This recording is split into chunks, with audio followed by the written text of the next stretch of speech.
pystyssä siellä. Mikä näitä homofobikkoja niin paljon tuossa perseenreijässä kiehtoo? Kuule, ihan ite otit perseen puheeksi. Anteeksi nyt vaan, mutta se olit sinä, kun otit sen. Kyllä sinä sen otit puheeksi.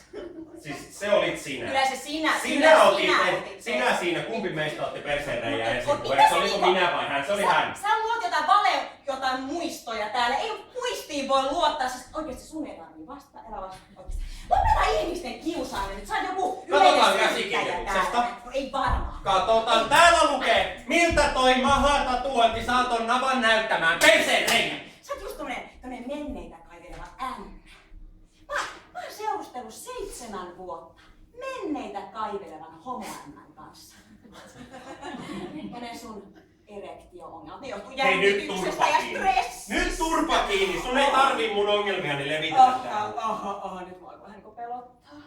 Lähet sä turpaa mua? Onko mä vai vessaan vai? Lopeta nyt helvetti! Kenen kanssa olit? Olit sä hänen kanssa? Olit sä hänen kanssa? Mitä? Kenen kanssa? Mä lähden menemään. Mitä sä nyt teet? Mä jätän sut. No sulla ei oo munaa kävellä tosta ovesta ulos. Katsotaanko? No katsotaan.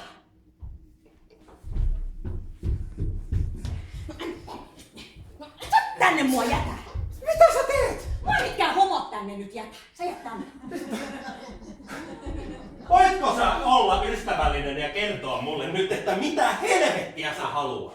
Mä haluan, että sä myönnät, että sä oot homo. Okei, mä olen homo. No niin, oleks sä nyt tyytyväinen? Voisitko antaa ne kengät tänne, niin mä vien tämän homoseksuaaliperseenäikäni ulos tästä talosta? Et sä mikään homo.